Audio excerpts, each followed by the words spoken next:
السلام علیکم ورحمۃ اللہ۔ استغفار پڑھنے کا پاور کیا ہے، اس کی طاقت کیا ہے، اس کے پڑھنے سے آپ کو کیا فائدے ملتے ہیں؟ بہت سارے ساتھی استغفار تو پڑھتے ہوں گے لیکن ان کو استغفار کی طاقت کا اندازہ نہیں ہے کہ استغفار پڑھنے سے اللہ تبارک و تعالی آپ کو کیا کیا انعامات عطا فرماتے ہیں۔ سب سے پہلا فائدہ تو یہ ہے کہ آپ استغفار پڑھنے سے اللہ کے عذاب سے محفوظ رہیں گے۔ جو شخص دنیا میں استغفار پڑھتا رہتا ہے وہ اللہ کے عذاب سے محفوظ رہتا ہے۔ خود قرآن میں اللہ تبارک و تعالیٰ نے فرمایا وَمَا كَانَ اللَّهُ لِيُعَذِّبَهُمْ وَأَنْتَ فِيهِمْ وَمَا كَانَ اللَّهُ مُعَذِّبَهُمْ وَهُمْ يَسْتَغْفِرُونَ۔ اللہ تبارک و تعالیٰ فرما رہے ہیں کہ اللہ تعالیٰ ان کو عذاب نہیں دیں گے جب تک آپ ان میں ہیں، اور اسی طرح ان کو بھی عذاب نہیں دیں گے جو استغفار پڑھتے رہیں گے۔ معلوم ہوا استغفار پڑھنے سے بندہ اللہ کے عذاب سے امن میں رہتا ہے۔ حضرت علی رضی اللہ تعالیٰ عنہ نے فرمایا کہ دنیا میں دو امان دیے گئے ہیں، ایک تو اٹھا لیا گیا اور دوسرا بھی تک باقی ہے۔ وہ جو اٹھا لیا گیا وہ کیا ہے؟ وہ ہے رسول اللہ صلی اللہ علیہ وسلم کی ذات مبارکہ۔ نبی کریم صلی اللہ علیہ وسلم جب تک دنیا میں تھے ہم اور آپ امن میں تھے، لیکن جب نبی کریم صلی اللہ علیہ وسلم کی وفات ہو گئی اس کے بعد اب دوسرا امان باقی ہے۔ وہ کیا ہے؟ وہ ہے استغفار۔ لہٰذا اس کو مضبوطی سے پکڑو۔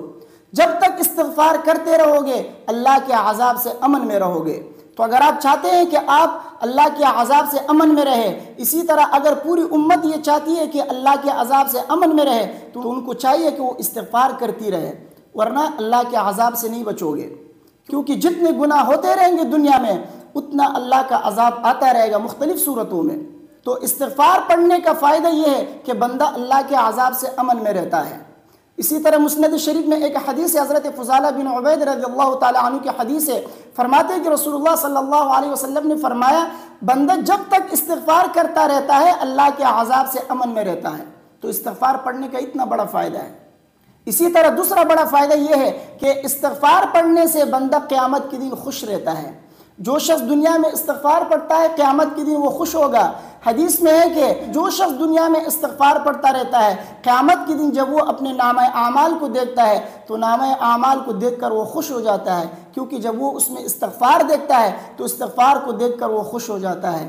تو استغفار پڑھنے سے انسان قیامت کے دن خوش ہو جاتا ہے، تو لہٰذا استغفار پڑھا کرے۔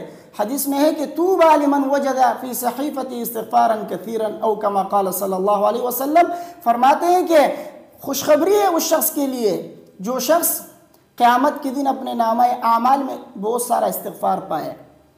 تیسرا بڑا فائدہ یہ ہے کہ استغفار پڑھنے سے اللہ تبارک و تعالیٰ آپ کے گناہوں کی بخشش فرماتے ہیں۔ حدیث میں ہے، حضرت انس رضی اللہ تعالیٰ عنہ کی حدیث ہے، فرماتے ہیں کہ نبی کریم صلی اللہ علیہ وسلم نے فرمایا یہ جو دو فرشتے جن کو کرامن کاتبین کہتے ہیں یہ انسان کے اعمال کو لکھتے رہتے ہیں۔ یہ دو فرشتے کسی بھی دن جب کسی انسان کے اعمال نامے کو اللہ تبارک و تعالیٰ کے سامنے پیش کرتا ہے اور اس دن کے نامہ اعمال کے اول و آخر میں استغفار لکھا ہوا ہو تو اللہ تبارک و تعالیٰ فرماتے ہیں کہ نامہ اعمال کے اول و آخر میں استغفار کے درمیان جو کچھ ہے وہ میں نے بخش دیا ہے۔ تو دیکھیے اللہ تبارک و تعالیٰ استغفار پڑھنے کی برکت سے انسان کے گناہوں کو بخش دیتے ہیں۔ تو اس لیے صبح شام روزانہ استغفار کی ایک ایک تسبیح ضرور پڑھا کرے تاکہ آپ کے نامہ اعمال کو جب اللہ کے سامنے پیش کیا جائے تو اللہ تبارک و تعالیٰ ہم اور آپ کے گناہوں کو بخش دے۔ اور چوتھا بڑا فائدہ یہ ہے کہ استغفار پڑھنے سے اللہ تبارک و تعالیٰ بارشوں کا نزول فرماتے ہیں۔ آج کل آپ دیکھ رہے ہیں کتنی گرمی ہے، بارشیں نہیں ہو رہی ہیں، کس وجہ سے؟ ہمارے گناہوں کی وجہ سے۔ تو استغفار پڑھا کریں، کثرت سے استغفار پڑھا کریں۔ بہت سارے لوگ کہتے ہیں بارش نہیں ہو رہی، بارش نہیں ہو رہی۔ میں ان سے کہا کرتا ہوں کہ اللہ نے فرمایا بارش چاہتے ہو تو استغفار پڑھا کرو، تو آپ چاہتے ہیں کہ بارش ہو جائے تو استغفار پڑھا کریں۔ اور پانچواں بڑا فائدہ یہ ہے کہ اللہ تبارک و تعالیٰ مال و دولت عطا فرماتے ہیں۔ چھٹا فائدہ یہ ہے اللہ تعالیٰ اولاد عطا فرماتے ہیں۔ ساتواں فائدہ یہ ہے کہ اللہ تبارک و تعالیٰ نہریں جاری فرماتے ہیں، باغات عطا کرتے ہیں۔ تو اتنے بڑے بڑے انعامات ہیں، ہم اور آپ پھر بھی استغفار نہیں کرتے۔ استغفار پڑھا کریں، روزانہ کثرت کے ساتھ جتنا پڑھ سکتے ہیں استغفار پڑھا کریں۔ وہ ایک واقعہ حضرت حسن بصری رحمہ اللہ کے پاس ایک شخص آیا، شکایت کی انہوں نے کہ بارش نہیں ہو رہی ہے، قحط سالی ہے۔ انہوں نے کہا کہ استغفار کرو۔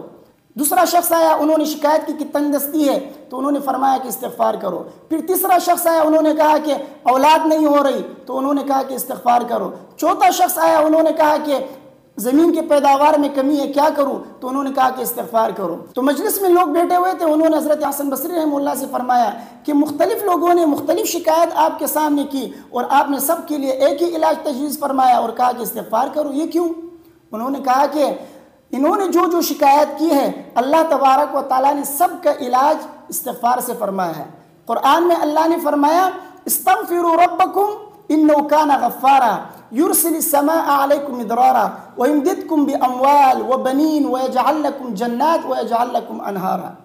اللہ تبارک و تعالیٰ نے خود قرآن میں فرمایا کہ استغفار کرو میں بارش نازل کروں گا، استغفار کرو میں مال و دولت عطا کروں گا، استغفار کرو میں اولاد دوں گا، استغفار کرو جنات اور نہریں جاری کروں گا۔